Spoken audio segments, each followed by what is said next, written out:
What? In the middle. What is it? Okay.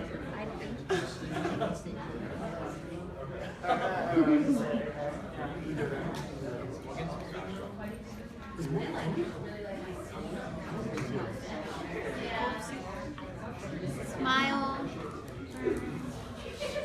Tell me to smile. There's no more smiles. Yeah, I can serve that. Oh, it's too. I'll let him get it situated. Does anybody need water or anything? Are you good? Are you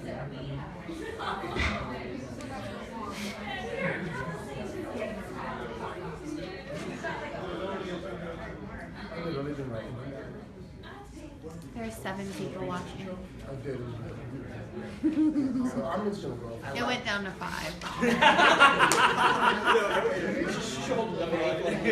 Yeah, I'll count how many people. 10 minutes later, she's like, yeah, she's like, it's fun experience, right? Like, I think this is basically most of this is.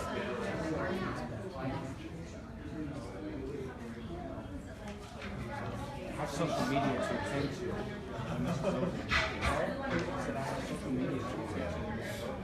Why? Because you're so popular.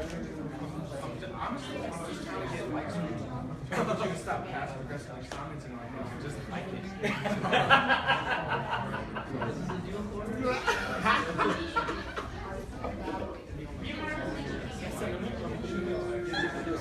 You're the spotlight.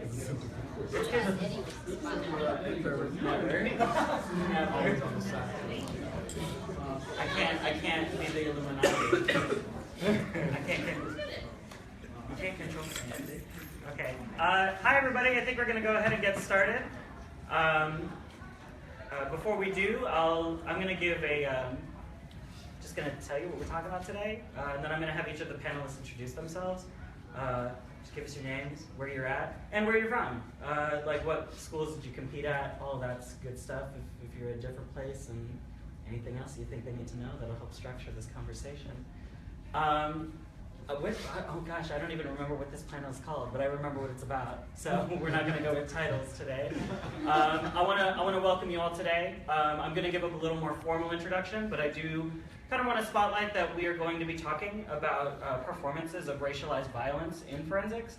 If at any moment you need to step out, feel free to come on in. If you want to come back, that would be great. But this panel was really inspired by interpretation events that I think we've all seen over the last couple of years, and also that we performed ourselves. And the kind of attendant questions that arose as a result of that. For me, the kind of clear signal of thinking about this topic happened last year when I watched the poetry final at PKD Nationals, and 5 of the 6 competitors were all people of color who were talking about racial trauma. And for each of them, they had a moment where they recreated a lynching. And it was really interesting to me to see the recreation of that particular scene of racialized violence as a signifier, both for themselves in terms of understanding the present moment and the attendant communities that they were talking about, but also as a means of visibility for the audience members themselves. And so, let me just go ahead and introduce myself really briefly. My name is Gamboa. I'm a PhD student at the Department of Performance Studies at Northwestern. I am also an assistant coach at Northwestern. I coached at Louisiana State University for 2 years and competed at Arizona State as well as the University of Texas at El Paso. That's all I'm gonna do. Cool. I'm Fernando Morales. I'm a second-year coach, master's student in communication studies for the University of Alabama, and I competed 4 years at the University of Texas. Lario, Albarrán. I competed 4 years at the University of Texas. I am a first-year master's student at the Department of Mexican American and Latino Studies. Yeah. I'm Cameron Logsdon. I'm the Assistant Director of Forensics at the University of Nebraska, Omaha. I also competed and went to grad school at UNO because that's where I live. My name is Queentara Pimentel. I'm also a master's student at I'm a master's student at the University of Nebraska, Omaha. This is my 3rd year coaching. And what else was I supposed to say? Oh, I also competed for UNO. My name is Kyeremateng. I'm currently the Director of Individual Events at Concordia University Irvine. I competed at the University of Northern Iowa, did grad school at the University of Northern Iowa, and I also coach for East Los Angeles College. My name is Pham. I competed for Ball State University for 4 years. I'm currently a second-year grad student in pursuit of a degree in communication studies and historic preservation. Okay, so the structure of this, I'm going to do a very brief introduction that I wrote, and then I'm going to open up to the participants of the roundtable. Because this is a roundtable, we wanted to keep it a little more informal. Some people might have more formal responses, but the goal was for us to have a conversation about these instances, particularly for ourselves as competitors and as coaches. The introduction is meant to frame the conversation a little bit, but do not see it as a limitation at all. Feel free to draw in personal experiences as well as any other things that you feel need to be brought up in order to help frame the discussion as well. So let me just go ahead and read this really quickly, and then we will start the discussion. They stand at the front of the room, black book in hand. Page by page they call to us, yet gesture by gesture they call to ancestors through an open wound, hoping that this is the last time they have to scream. I sat in this round of poetry, in many rounds of poetry, featuring students of color taking on important work through prayers for the future, and was enraptured, yet always with this knot in my stomach that arose at the same moment. For each of these students had a single moment where they recreated the site of the lynching, becoming a perpetrator, a victim, and a witness all at once. What does it mean for students of color to reenact a lynching in performance? What does it mean to watch a black woman say her name, only to begin gasping as she places an invisible noose around her neck for us? And what does it mean to watch this as colleagues, as educators, as performance adjudicators, and to stay seated? These are the questions which inspired today's roundtable on the performance choices made available to us as performers in forensics, and that we make available to our students as forensics coaches and judges. Such questions become especially pertinent in light of the escalating state-sanctioned violence against Black and Indigenous people, the mass deportation project supported by both sides of the American political spectrum, the violent targeting of trans individuals, the foreign policies, militaristic and not, which make life unbearable beyond our borders. Each of these experiences are carried by our students, and I would like to open up a space to explore the expectations and possibilities we place on these young advocates. A goal of performance in general, and oral interpretation in particular, is to generate new forms of knowledge through the embodiment of literature. Not only is the student learning about an other's experience, but the audience is also able to viscerally witness and respond to such a performance. Presumably providing explicit images through theatrical realism, or performing truth, allows the audience to connect with the experience, developing a sense of empathy with the performer and the subject of the performance. Yet racialized performances of violence operate in different registers, especially when we recognize that violence against people of color have a long history of being spectacular performances in and of themselves. From the public lynching to the viral video of police brutality and murder, these spectacles have taken on a life of their own. The recreation of these moments through performance was theorized by Hortense Spillers as a type of pornotroping. Described as the enactment of Black suffering for a shocked and titillated audience, Spillers argued that the display of racialized violence, especially against Black bodies, created expectations among those who committed or supported these acts of violence by transforming them into pleasurable experiences that made the Black body less of a threat and more familiar through Black people's subjection. Displays of racialized violence forced bodies of color to assume specific positions in order to be read as legible, only able to advocate their humanity through a familiar gesture of dehumanization. This is not to say that every single display of racialized violence activates a pornotroping, but rather that we must be mindful of how we place these arguments onto our bodies and how we read performances that refuse to recreate these silhouettes where we have come to expect them. I am reminded of the beginning of Saidiya Hartman's Scenes of Subjection, in which Hartman refuses to recirculate the passage from Frederick Douglass's narrative of the life of Frederick Douglass, in which he witnesses the whipping of Aunt Hester. Hartman deliberately chooses to leave out this scene, quote, in order to call attention to the ease with which such scenes are routinely reiterated, the casualness with which they are circulated, and the consequences of this display of the slave's ravaged body, especially because they reinforce the spectacular character of black suffering, end quote. Hartman does reproduce other scenes of violence in her text, but this refusal marks an important strategic gesture of when to display such violent scenes, and when the reference to them can be performed differently, and perhaps even through absence. Thus, I turn to this roundtable of performers, coaches, judges, scholars, and collaborators with the following questions.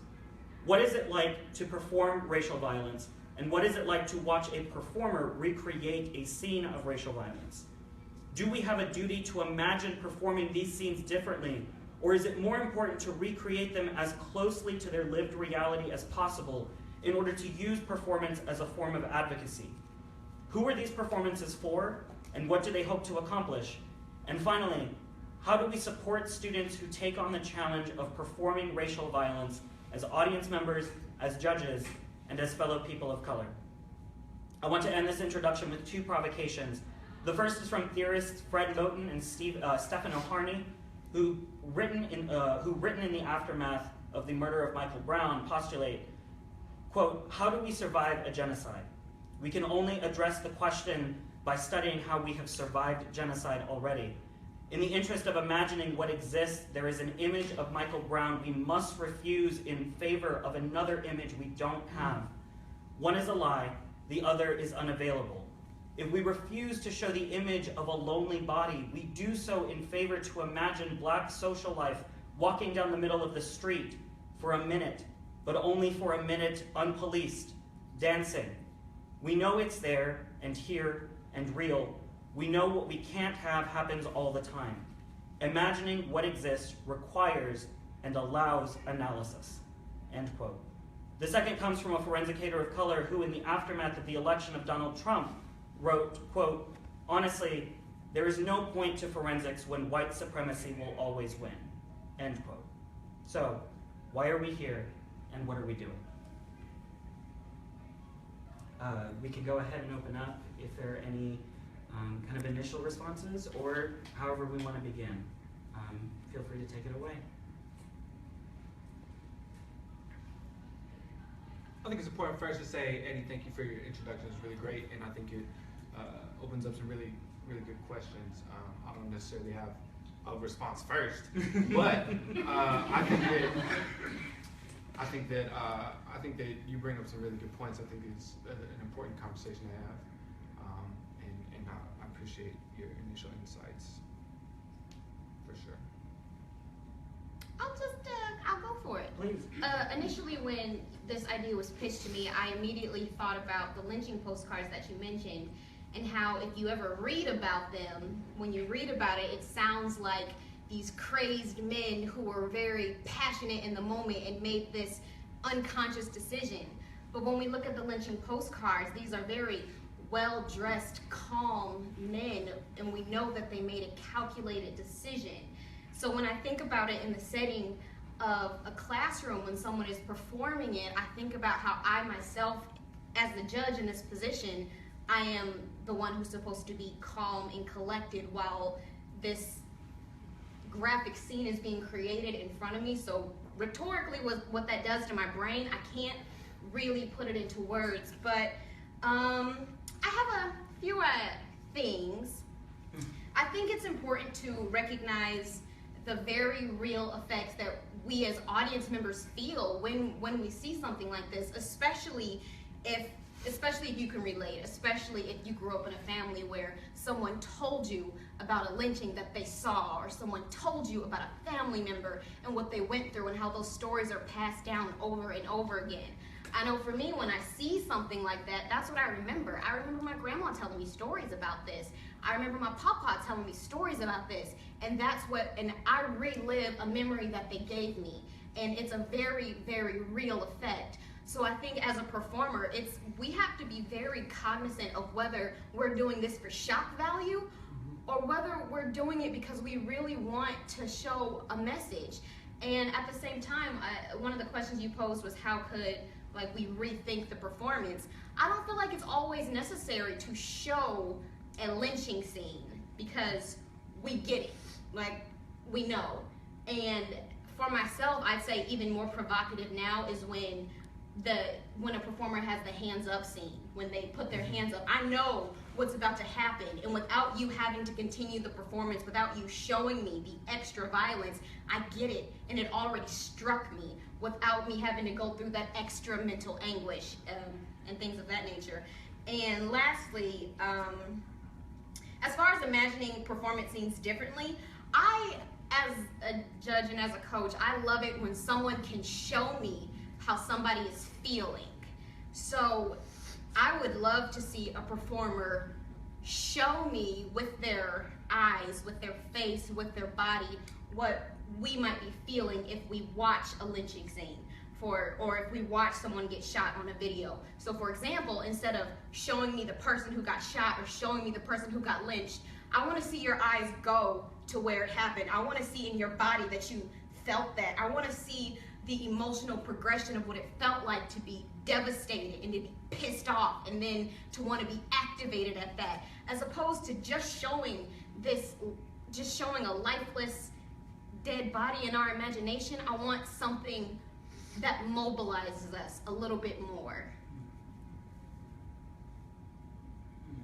So I have a few things in lines with kind of like the coaching decisions that people go through, and not only like the coach's decisions, but the students' decisions. A quick anecdote. I had a student who was doing a program on Latina suicide rates. And because she got a lot of ballots that wanted more blocking, she decided to put a scene where she hung herself. And when I asked her about that, I was wondering, because she didn't have that before. And she's a white Latina hanging herself in a round now. And I asked her, well, why did you make this choice? And her response was, they said I needed more blocking, and I didn't know how to block anything else. And so that's something that, like, I had to, talk to her that you don't need to do this for the sake of blocking. You don't need to do this for the sake of, trying to perform this violence on your body. Not only because you don't have to go through that, but you don't have to, deal with the consequences and the implications of what it means to do that. And so we talked through it, and she decided to stop doing that scene because she had no motivation outside, it's blocking and they want me to put blocking in my piece. I figured this is something I should do. And I think as coaches handling students who are going through those decisions, and as judges, it's important to understand the type. The judge didn't say, I want you to, have this scene in there. But that it was how that student took that comment. I need to put blocking, this is what I can do. And the fact that that was the first thing she decided to do, it speaks a lot, not only to the conventions that are in this activity, but kind of the violence that is really easy to replicate. And I think as judges, as coaches, as individuals who need to help these students navigate through some of those decisions, it's really critical to allow them to make choices that may or may not have those implications, that may or may not have those consequences. And like you said, make sure that it's not just a scene for the sake of blocking, that it's motivated, that the impact is needed, that the impact is necessary. And I totally agree. It's way more powerful, in my personal opinion, to see somebody's reaction to something than to see that actual physical violence. But then again, at times people can make those motivations, can warrant those decisions, and it depends on how that student and how the coach of that student, really navigate that discussion about why they're doing what they're doing. One reason I wanted to say why I also agree that it's more impactful to see someone else's reaction to what they're watching is because that's something that we can all generally that's something we can all share in that moment. When we watch someone get shot for the 100th time on a YouTube video, we share that experience. We all react to that experience. But we can't all share and react to being lynched. We can't share and react to being killed. So it encompasses more of the audience also when we can see that reaction. I think there's a lot of different ways that this glass starts to spider out when we have these conversations. We want to take all these different directions, you know? Sure. But one way that I see this is, you know, there are a lot of frustrating things about the MPAA, an organization that gives movie ratings and stuff like that. But from a creative standpoint, when you think about film, you think about television, right? Which, I mean, performance is performance. We see art is art, right? And how do we tell stories? Now, what I think is reflected in forensics is not unlike what we see reflected culturally. I'm gonna come back to the MPAA thing, but culturally, what we see is we're very envelope pushing, right? We're edge pushing. How close can we get? How close can we get? How violent can we be, right? If you're fans of The Walking Dead, they're pushing envelopes. Every episode is like, how crazy can we get, right? With every new movie, with every action movie, it's like, how crazy can we get? Dirty Harry's gun was this big. Arnold Schwarzenegger's tanks are XYZ big, right? Things get bigger and bigger and more aggressive because there's a competitive aspect of it, right? In forensics, we want higher ranks. In movies, we want more money, right? We want to shock. We shock. Queentara brought up shock value, and I think that's true. But from a creative standpoint, when you're asking, okay, as coaches or as performers or as people who are watching performance, what should we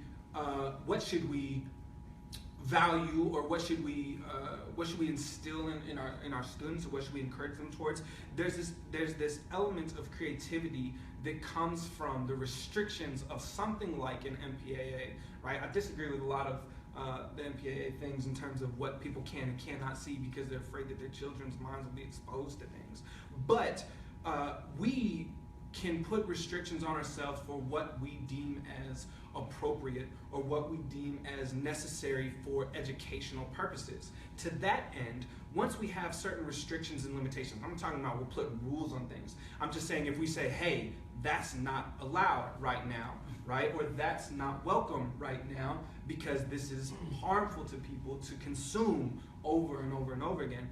Then with these rules and with these regulations, or with these new guidelines that we kind of form in terms of how we are consuming performance, what we see is our students and as coaches, we turn to more creative ways to tell these stories, right?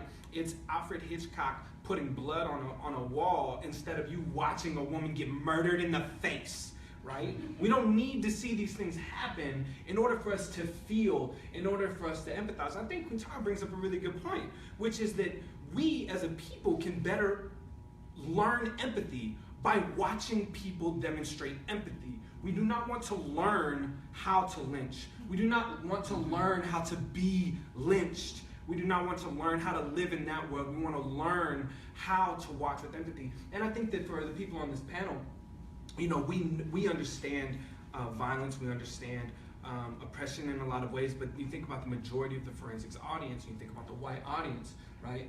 What would we rather have people learn? We would rather have people learn how to empathize. We would rather have people learn how to watch and how to react. And so I think that, again, this is only one small crack on this window, right? But one direction and one point we can take away is that that by putting certain rules in terms of how we reinforce things, creativity will foster possibly a more educational opportunity and a more important way for us to demonstrate art that might advance our goals further. I want to pick up on a strand, especially about empathy, if only because I remember in my own competitive experience, like performing scenes of racial trauma, and being told by a judge, like that's being told by a white judge that wasn't a problem anymore, that didn't need to be stated, that it wasn't, or that they had heard it before and therefore it didn't need to be present. And I'm thinking about what it means to be an empathetic audience member, and particularly an empathetic judge. And I'm thinking about performances that I've seen throughout my lifetime where I'm watching people of color like not only perform traumatic acts, but like you can see how it is affecting them. What it means to be in like a national semifinal round and be like, I know like there are some people in this room who like are looking for a reason for me to not be here. And to get so wrapped up in the nervousness and the recreation of trauma that there's a stumble, and that stumble, you automatically see every single judge immediately go down and start writing. And it's like, and that's the moment where you know that it's over, that it's done. In ways that other like, I still very clearly remember watching a student from my own team blank for 2 minutes, like not even exaggeration, in a national semifinal round, and jump into a final. And I also remember watching every single person of color who stumbled slightly because they were sobbing, like who lost control of their breath because of what they were doing to their bodies, like physically, and watching judges mark that as a failure because I mean, as far as like forensics conventions are concerned, like control in performance is deemed very appropriate in a moment where it's very difficult to control those things. I've been performing this for a year and it's not any easier. Like, it's not easier. In fact, it's harder to get it to this level, and I appreciate thinking about like how do we teach empathy, because I think that there isn't a whole lot of allowance for empathy, particularly when that trauma is felt deeply in a particular moment, where it hits you in a way that you didn't expect, and you don't know how to come back from that in that particular performance. And I want to spotlight that as a very important thing. I'm wondering if you all can kind of talk about, if you're willing to, your own like as a competitor, what it was like to kind of perform these kinds of events. And I know everybody up here has had some experience with like performing, you know, racial traumas and not just racial pieces, but like pieces that explicitly explore on a very deep and personal level what these experiences are and what we bring to the table when we show them. So if anybody can kind of talk about their experience as a competitor. I can begin. So for me, what I try to navigate between is, from my own experience to like the students I coach now and other students that I talk to on the circuit, is the idea about like, for judges and coaches, the idea of like acceptable or viewable forms of violence. So the problem that I have coming up a lot is, in my junior year, I had two very specific programs. One was about racial capitalism in the nail salon industry, in which I evoked the performance of my mother. And then in another poetry program, I talked about a Korean poet who also happens to be the Virginia Tech mass shooter, in which I evoked the poetry that he wrote. And the one that I evoked the violence upon my mother and then people that look like her and people who look like me in the nail salon industry, that was called Beautiful on ballots. And it was celebrated and successful and rewarded, whereas the other one, a lot of the ballots said like, I need more humor in this piece. And I thought to myself, like, I only have 10 minutes to like talk about like a very specific instance of Asian racialized violence, and you ask me for a laugh break. So that's what I'm thinking about. I was going to ask you to speculate on why you think that difference was there. Well, I mean, I think simplistically, I want to say that like one is more acceptable. It was abstracted. There were laugh breaks. There were more acceptable forms of violence, economic violence, social violence, and then of course like the long-term violence of things I talked about, like chemical disfiguration of nail salon workers, reflecting like Vietnam War, Agent Orange era kind of victims. And then the other one was an Asian man with assault rifles shooting other people and then including himself.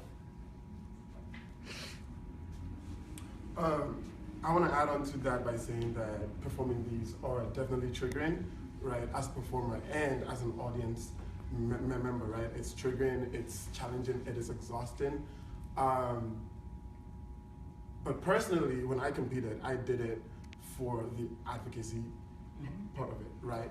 Because there are so many people in the audience who just do not get it, right? They see it on TV and they think it's not reality, right? And so for me, when I perform violence, right, I think of my friends that are in the audience, right? Because unfortunately, and as this sounds, there's so many people out there who would only believe it when they see it happen to their close friends, right? And so performing violence in front of friends, I think,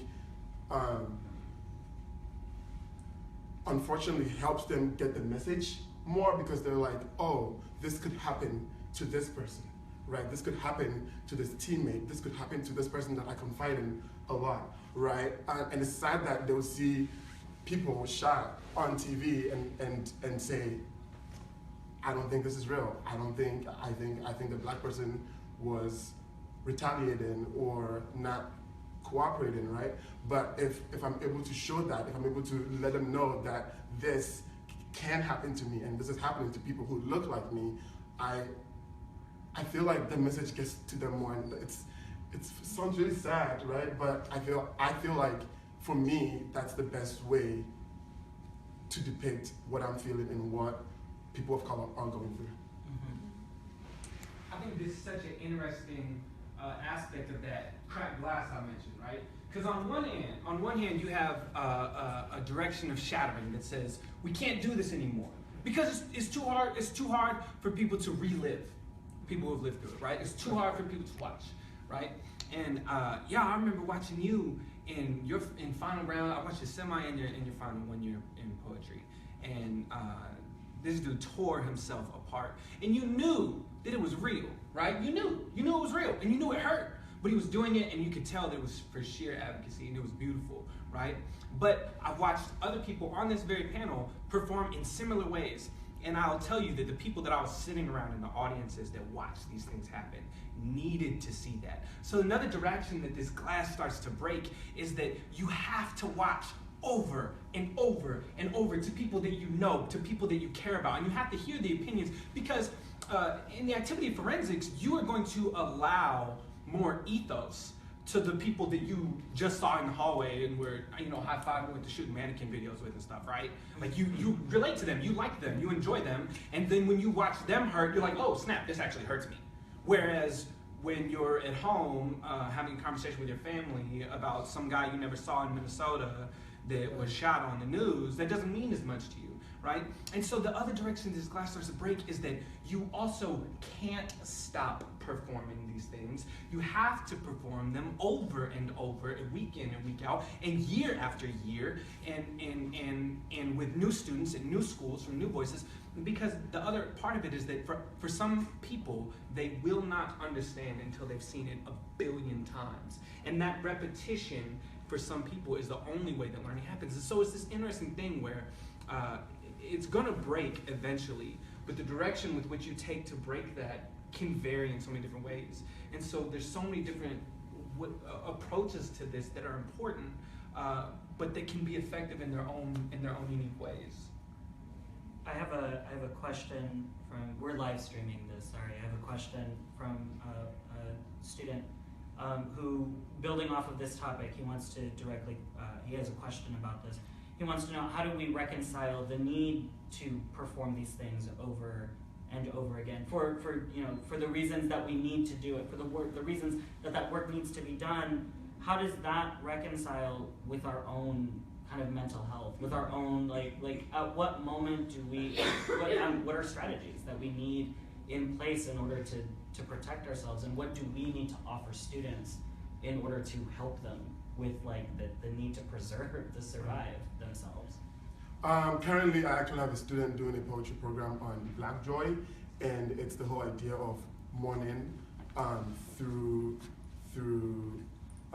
various aspects of Black Joy, right? And so I think it is important to, throughout your whole process, right? If you are doing a program on a specific group of people, right? Try to find some levity, some good, right? Look up music videos that talk about the greatness of that particular group, right? Try to listen to music that uplifts you up, that relates to that particular group, right? It's a process. From the time you start, right, you need to think about, do I want to do this, and how am I going to find ways to be healthy? Because it is important to be healthy, because if you want it to be as vibrant, very good, and for everybody to really grasp the message, you're going to have to go all out, right? And that takes a lot from an individual.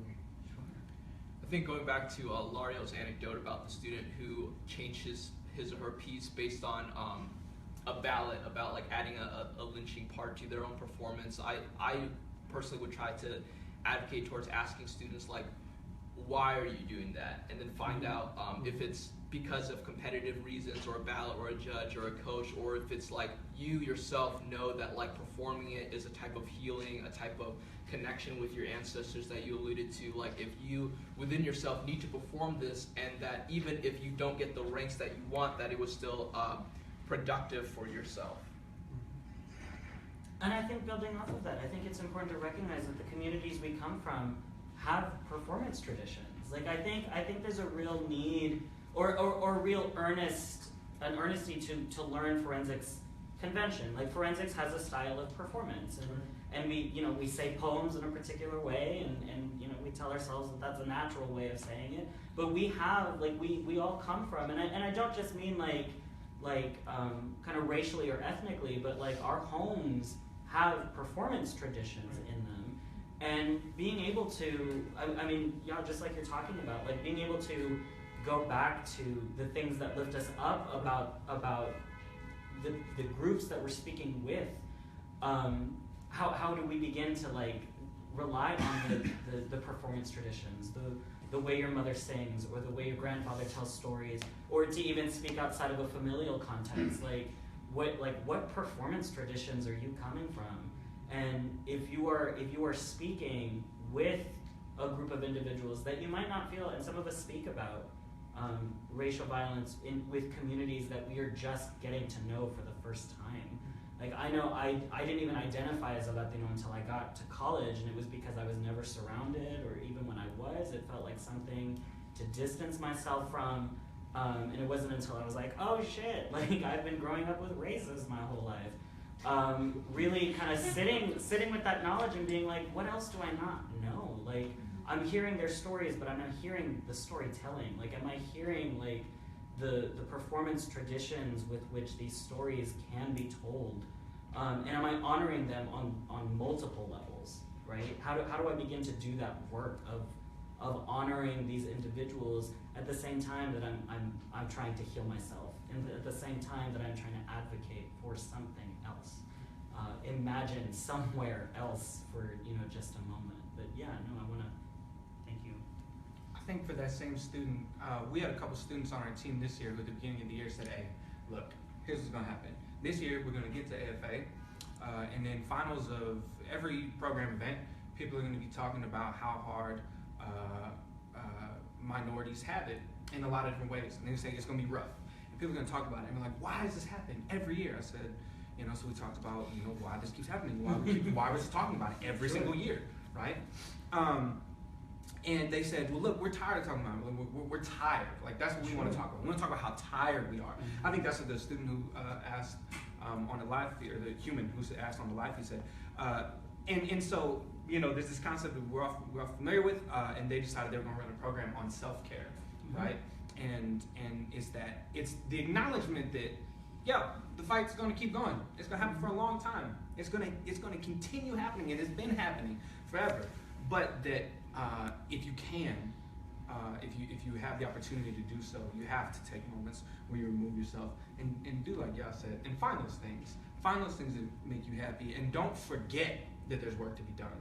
But sometimes you just gotta stop. The same way if you're studying for a test, you study for 2 hours, you take 10 minutes and watch a thing on the internet, or eat a, whatever food you eat. I don't know.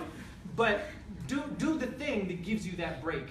We need emotional breaks, we need mental breaks, we need physical, literal get away from whatever it is that's upsetting you breaks, and break away from that. Play Jenga or something.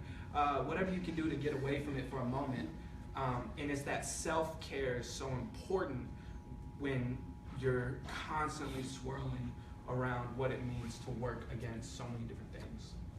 Can I add something to that also? Sure. A panel that I was watching earlier today was about Afrocentrism and how there's nothing wrong with seeing black people through the eyes of other black people. How that's okay, how it's okay to study who you are and where you came from. And I left that panel like, wow, there were all these African philosophers that informed all these people. I was like, whoa, I come from this long line of awesome people. And living in this country where everything is from a Eurocentric point of view, we forget about where we actually came from and the things that our people actually did. We forget about that kind of beauty. So to me, part of my own self-care is researching my history and reminding myself that my history didn't start as a slave in the United States of America, or I guess in Britain, whatever you want to call it. My history didn't start here. My history started with philosophers and with scholars and with artists and with poets, and that's who I am. But it gets so easy to get caught up in the oppressive society that we live in now that we all forget that we came from something so much more beautiful than that. And it is so important to remember that when I'm taking care of myself. Sure. Tying into that, here, let's just go. I just had a question adding on to the live stream aspect about the preservation part of it. What can we say to the student and to the coach and to the audience member about the student who has to recreate this racial trauma again and again, round after weekend after weekend? And in my own personal experience, I remember there's a time that I had a very important piece that at times was very healing to me, and then at other times put me in a very dangerous mindset. And looking back, I really wish that I had taken a weekend off and not did it sometimes, and really took that physical break from it. But how do we make that more acceptable in this community? And what would you tell that student? You have to ask students what they want to do, and you need to remind them that they can do kind of whatever they want to do, you know. But I think you have to offer that. I think you have to offer that. I think it's up to, you know, it's checkpoints too. One of the things I've learned is that, you know, we wanted to be a really competitive program, and so we were pushing and pushing and pushing and pushing. But sometimes I think we've taken a step back as coaches and said, all right, what do our students need? And we ask more, and that's something that we've learned, is just to ask more how people are doing, and ask more what they want from things, and ask more what will help them. So from a coaching standpoint, it's not really what you have to do, it's just ask what they want and do your best to let them have it, you know, and do your best to just listen and be kind about those things. And I think sometimes they won't bring it up, you know. The students won't ask, like, I have to go to every tournament, I have to do this thing every single time. But just check in, you know. Just check in and say, hey, how you doing? You know, how you feel? And it's, oh God, I'm exhausted, I can't do this anymore. Like, okay, take the weekend off, you know. Go home or whatever you gotta do, you know. But just ask and then be responsive. I also think it's important to tell them that this activity doesn't matter. Like, I love it. I love it a lot. I love it a lot, and I took a lot out of it, and I encourage people to learn as much as they can from it and to leave and, you know, apply that knowledge in other spaces. But like, I remember very clearly, like, my first nationals and coming back with a teammate he took second place in 2 events, and we come back from nationals, and he was like, and the next day I was helping my dad with the landscaping thing, and nobody and there were other things that needed to be taken care of. And we have lives outside of forensics, and I think it's so easy for students to forget that they have lives outside of forensics. I only know this because I took forensics super seriously, and had a black swan junior year where I was like, I would go into my bedroom and I would scream and claw at myself, and then I would come out and be like, it's time to run pros, who's ready to go watch? and it was awful, and the only reason that I got through it was because I had people who were constantly reminding me, you don't have to be here. Nobody is asking you to put everything you are into this. Maybe it's important for you to continue doing this work somewhere else, only for a day. Like maybe you want to go do this work. Maybe you want to, I mean, if you want to do performance-wise, go do a play, go to an open mic, go do it somewhere else. If you want to be an advocate, you have public speaking skills, go share it with an organization. Like being very explicit with the students that we respect their work and we welcome them to share it with us. And if they need to go somewhere else and continue to do that work, that is totally, like 100% okay. And that they are welcome back when they're ready to come back, and they're welcome to never come back. And I hope that they continue to inform us about where they're at, because it's really important for students to keep in mind that there is life outside of the tournament. Like there is life outside of the team room, and you are going to learn so much from that. That'll help you here, and you're going to learn so much from here that's going to help you out there. It's a two-way street between the outside and inside of this activity. And so being honest with students, like, hey, I'm here with your goals, I'm here to help you, but you can learn this in other places too, or maybe it's time to apply it somewhere else, and it's time to take a break for a semester, or it's time to take a weekend off and go march in the streets, and that is important work to do. And I think as forensics coaches, it's important for us to always be there for our students and to tell them that the purpose of this activity is to learn how to use these skills outside of it, not inside of it, not so insular.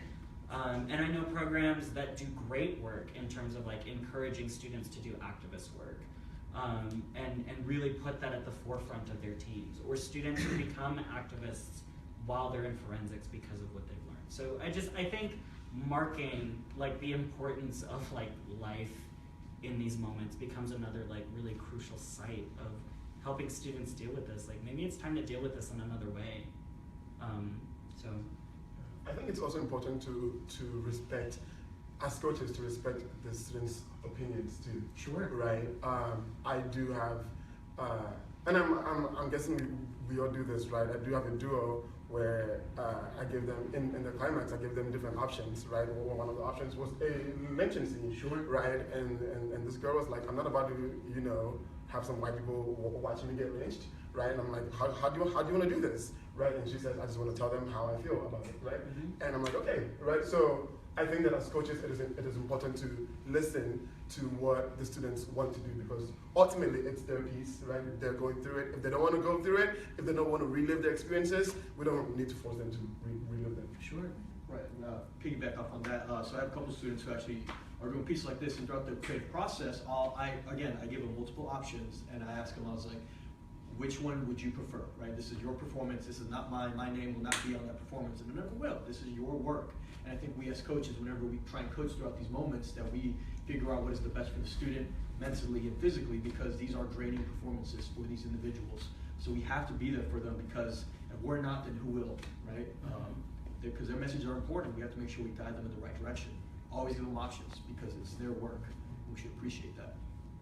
I know there's a question. There's one on here that I want to touch on very briefly, and then we'll come back to the audience. There's a question here. Let me see if I hit the specific. The question circulates around the idea of how judges can remain, the term they use here is objective on ballots to individual performances when students are talking about very difficult but still very important, very different subjects. The question becomes, how can we as a collective honor the stories that are being told but continue to have a paradigm of performance? If somebody, if you want to. Yeah, I think for me, what I try to do is to not pretend that I can be objective and then try to rationalize my decisions on the ballots. So sometimes I just write I just really like this first person. I think you did a great job. And then I move on. But a lot of times we try to justify, it's oh, well, this person had a stronger climax than that person, and then all this other gobbledygook that doesn't really matter. They just want you to watch the performance in the first place. And sometimes we try to pretend to be so objective in a activity that's clearly not. Mm-hmm. So don't pretend like. Well, and I think that's a really important point. I think the other thing that people want to be watched, and I think they want you to say, I see you, I hear you, And like in this round, I had to there was this other thing I had to do, which was circle ranks and like write speaker points. But like I need you and to tell the students, and I'm trying to be better about this, but trying to tell the students, I see you. But I think the other thing that becomes really important in response to this question is to acknowledge where our paradigms come from. Like I come from like a speech background, which comes from very specific public speaking traditions, which honor and respect very specific things that very frequently target people of color. Like constantly, like frequent calls for enunciation are not calls for enunciation. They're calls for you to speak in very specific registers, and to speak English in a very particular way. And that's just one example of the many performance traditions that we activate. So I think it's fine to have a paradigm for performance and to evaluate people based on your own personal paradigm, but to also constantly be reflecting, where did I get the idea that that's what makes a good performance? Like, where did the idea come from that if you did that, I would react in a very specific way? Because, I mean, even emotional education is a process of training. Like, we train ourselves, and we think that it comes from like this inherent like, oh, this thing touched a part of my soul, and maybe some things do, but for the most part, it's, I recognize this form of anger. I recognize these types of tears. Like, this makes sense to me because of a long training process that I've done in order to read performances, both aesthetic and quotidian. So I think acknowledging just like, why do I think that? Like, why do I think that? And can I think differently? And just own up to what comes after. I want to directly piggyback on Yeah. that. I don't want to presume, so I'll ask the question. I certainly have my own opinion. Does the activity or competition encourage or reinforce a Eurocentric sensibility of performance? So in terms of legibility, like tears, anger, emotions. After the comments about Afrocentrism and recognizing that there's a diversity of performance styles, but number one question, does the competition encourage us to see or play to Eurocentric standards? And question number two, follow-up, if we're going to move these performances or skills outside the forensics venue, how helpful or harmful is that potential Eurocentric mindset? I would say you can see the Eurocentricity simply by looking at how we dress, by having to wear suits, and by women being shamed if they want to wear pantsuits. That right there is Eurocentricity at its, not at its finest, because there's a lot of finer things, but that right there is Eurocentric. The way that we're taught to construct our speeches, introduction, preview your points, conclusion. In your conclusion, you have to review your points. Who thought of that structure? It wasn't me. So I would definitely say Eurocentrism is, yes, it's Anyway. But I don't have an answer to the second part of the question. I think we gotta thank him. Ryan had a question. I had a question earlier. So kind of going backwards a little bit. A few things came up regarding self-care and about balance, especially, and about just the concept of listening. And so I would first acknowledge that I think as a white man, I've made a very big mistake on a number of ballots, where I've written in the past, and I haven't done this for years, mostly because of conversations I had with Eddie years ago. This wasn't natural, right? Comment, which I'm sure is incredibly harmful and very painful for a lot of people who are like, this is me, I'm performing myself right now, so how is this not natural, right? And so then that leads to my question, because if we should be listening more, and I want to listen more, but our ballots can't allow us to do that. I can ask a question, but you won't even probably get it till later that day, maybe that night, maybe the next day. So you don't have really a chance to respond to a question I have on a ballot there, so I might be able to start up a conversation. But at the same time, the tournament often is just moving too fast, we don't have time to have that conversation. So I kind of just want to ask, what types of comments would you want? What do you want to have on that ballot that would help you? Looking back as competitors, what would have been helpful to you? And as for your students, what types of comments do you think would be most helpful? I think, and thank you for that, because I think that's one of the biggest problems in speech. When I have something to say on a ballot and I can't really articulate it, I don't write it. I just try my hardest to go find the person and ask them, right? Because whatever question you might have on the ballot would definitely not resonate well with, people misinterpret stuff.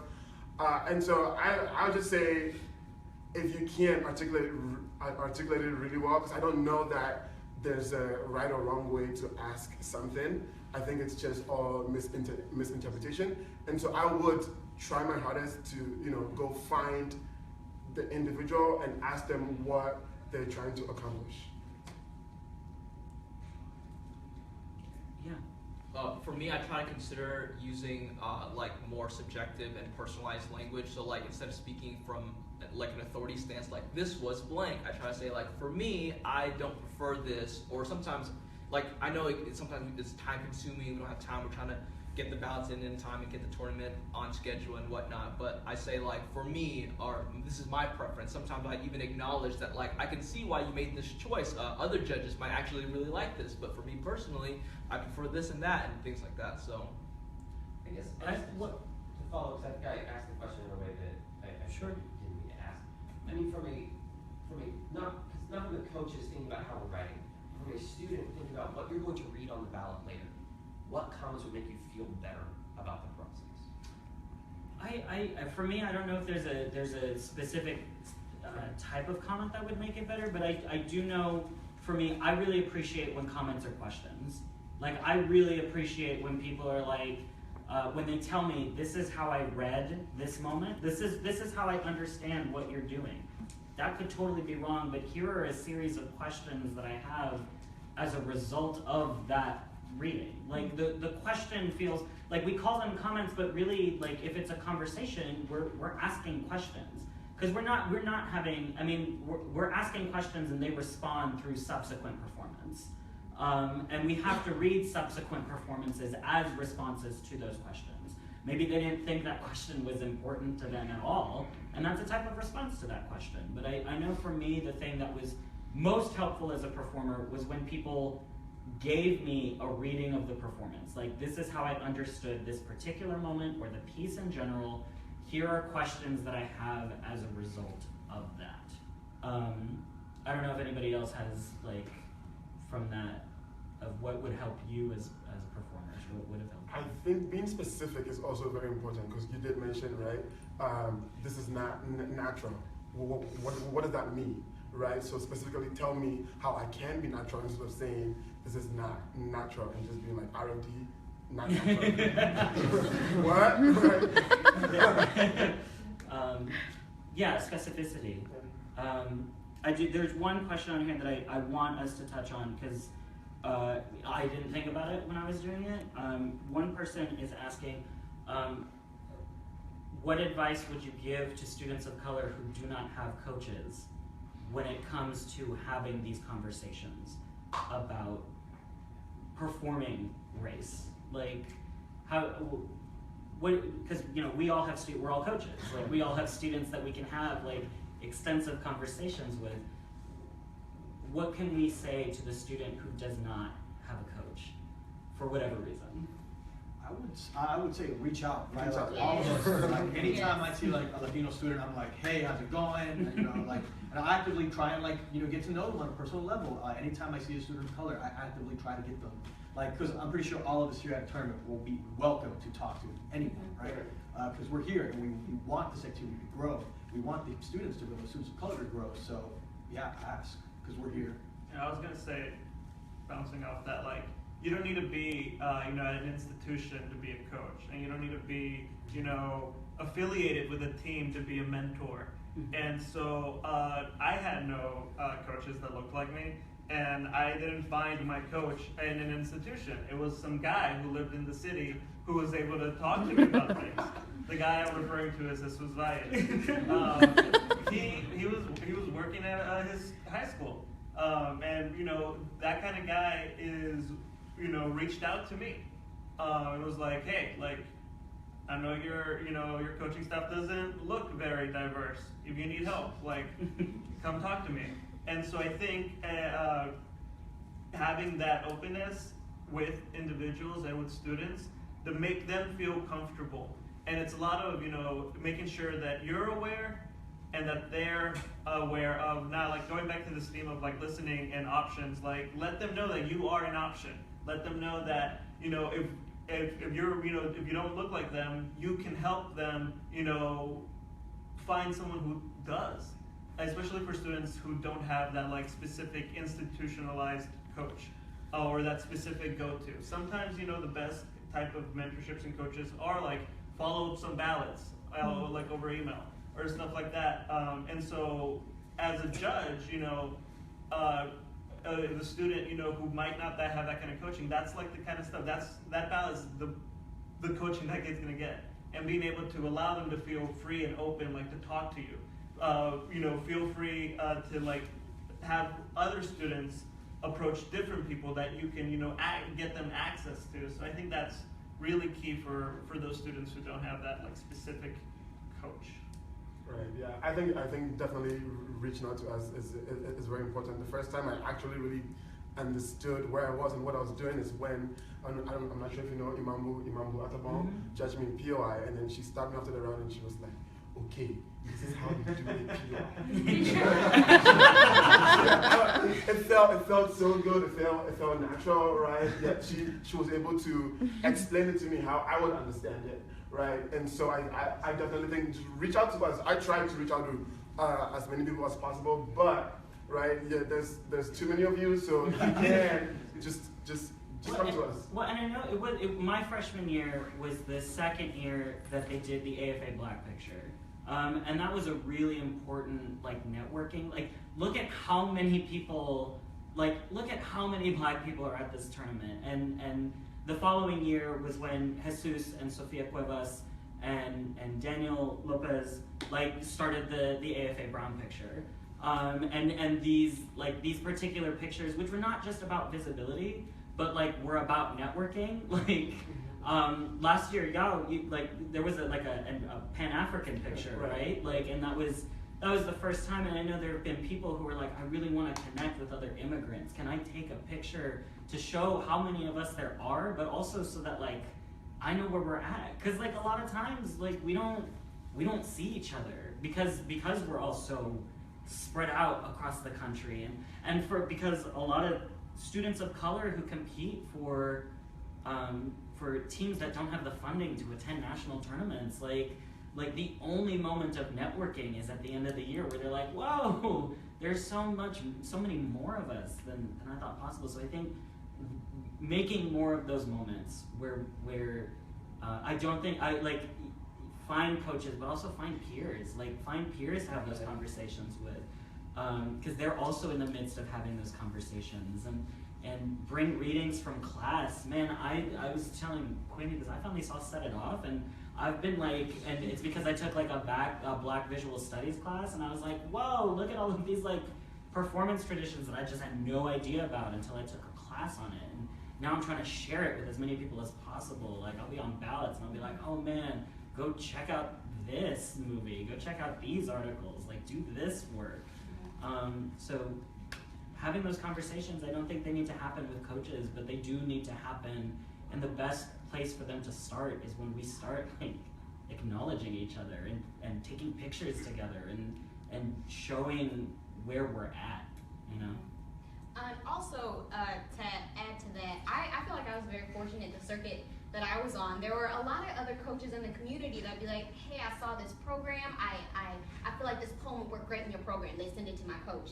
And I was like, oh, you're helping out the student that's not even on your team. That's dope. My senior year of poetry, Eddie helped figure out what was trying to be said because I couldn't put together words, didn't know this concept existed, but but knew like what was trying to be said, but there was this other coach that helped out. And then even now, as I'm coaching, I've had a few different students come up to me at a tournament and be like, hey, so you wrote this thing on my ballot, I'd really like you to articulate a little better. Or actually, there was one student, I loved her poetry, but she came up to me and was like, hey, what do you think about this?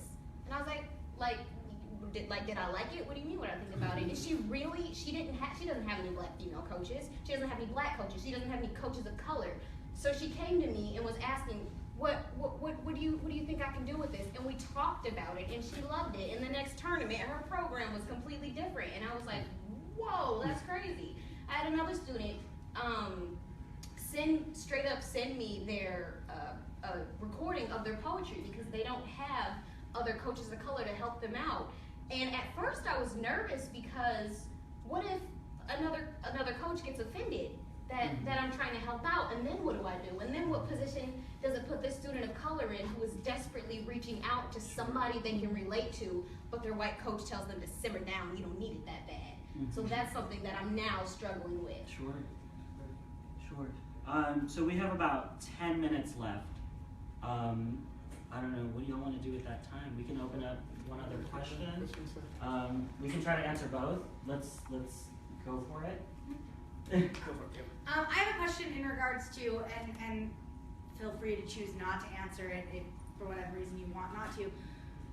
What would you say, or what have you said to students who are fortunate in the sense that they have passing privilege, but want to discuss these issues because they care about them and want to be advocates, but know that they're facing that uphill battle that judges are going to tell them that this isn't their issue?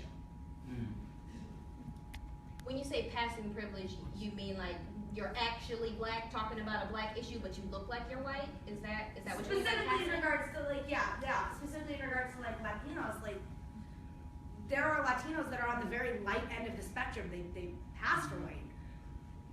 What do you say to those students who want to be advocates but know that they're fighting that? Judges are going to tell them that it's not their issue when it is.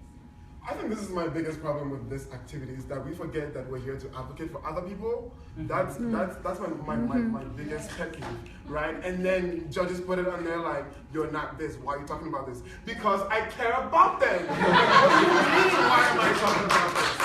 Right? And so I think on the part of the judges, I think that's screwed up. That's something that we need to fix. Sure. Yeah. No. Absolutely. So, like, it's hard because it really isn't a problem with the student.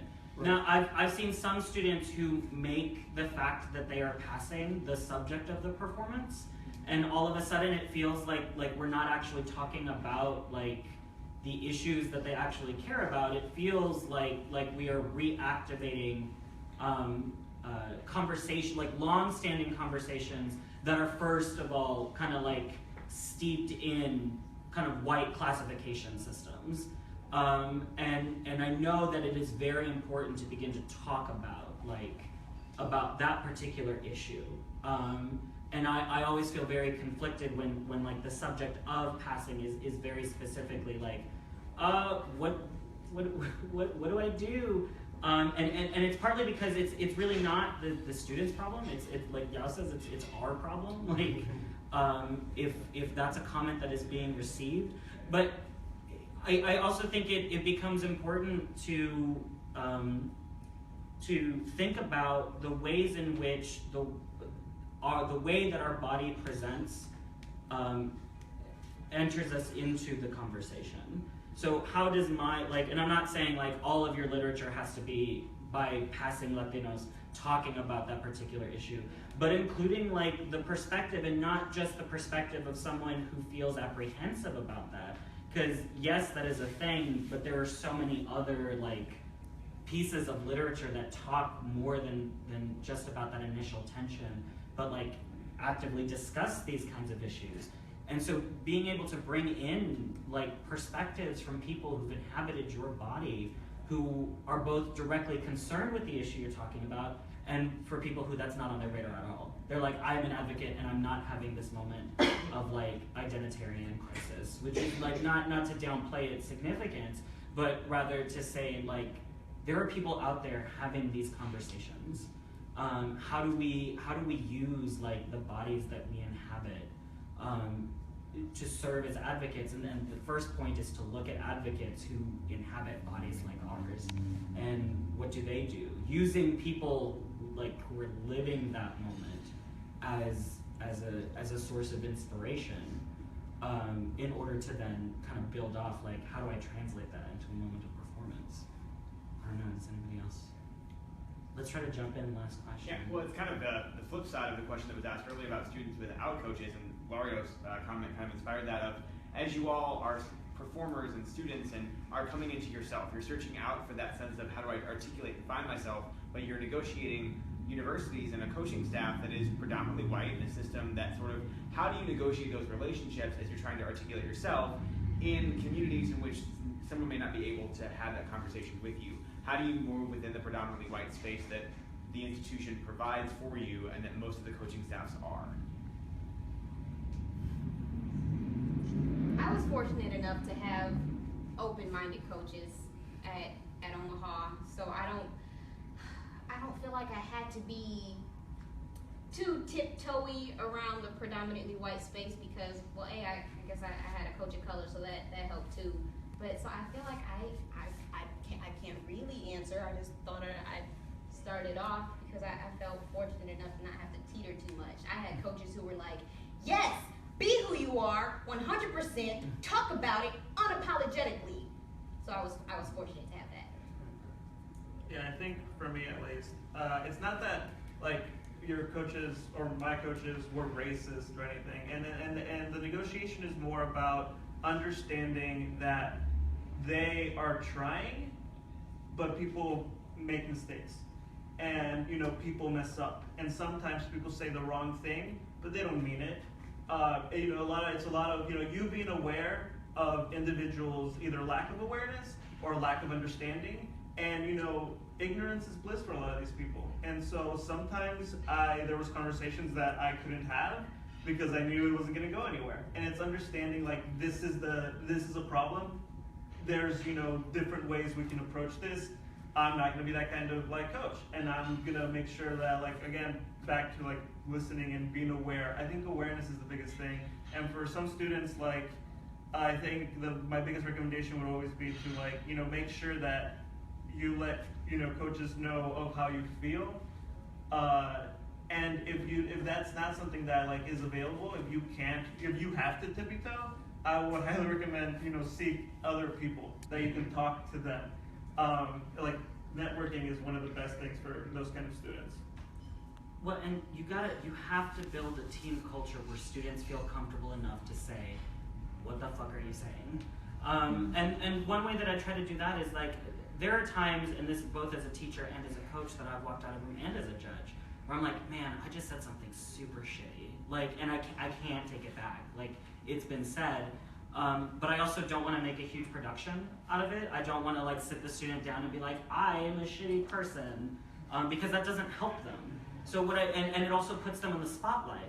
What I try to do is when I fuck up, when I say something shitty in a coaching session or in class, I send an email to the student and I'm like, hey, this is me recognizing that I said something really shitty, and I would like to help figure out not how we move past this moment, but how we what we do with it.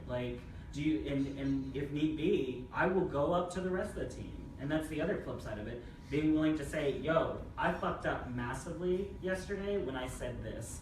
Let's have a conversation about why you should not say this, or to think more thoroughly about what you're saying. But it becomes super important to build a team culture where students feel that they can talk back to their coaches, in whatever way they choose. There are times where I've had a coaching session, a student was just like, fuck you. I was like, that's fair. I absolutely needed to be told that, to go fuck myself. And other students are just like, I don't understand. You need to teach me differently. So building those team cultures where students can are comfortable enough to approach you in different ways and at different levels. That becomes super important. And that comes from first and foremost admitting that we can be wrong, and most often are. That we don't know what the fuck we're talking about half the time, because we're making it up as we go along. especially when we're starting pieces with people. We're like, oh man, it'll be a great idea if we do this. We don't know that. Like, we don't know it's going to be a great idea. It's a suggestion. So really like building that culture where students can be willful, where students can talk back. I don't know. Anybody want to last word it, man? Yeah. I want to say that I think it's really important, especially when we have this conversation, we have all these people here. One of the things that is become, I'm in about my 10th year of being in this activity at this level in this organization. And one of the things I've learned is that, like Eddie said, this activity doesn't particularly matter for shit. But there's an important reason why it still exists. And that reason is because it is a co-curricular activity and that it is an educational activity first and foremost. Our students of color, and as coaches of color, and as people who are around this activity, we get so inundated with the importance of the conversations that we're having that we convince ourselves that it's our responsibility to change the world through forensics. Guess what? Nobody's done it and we're not going to anytime soon. It's not gonna happen. You're not gonna fix the problems we're talking about by doing a poi on it. It's not gonna happen. But Eddie's right.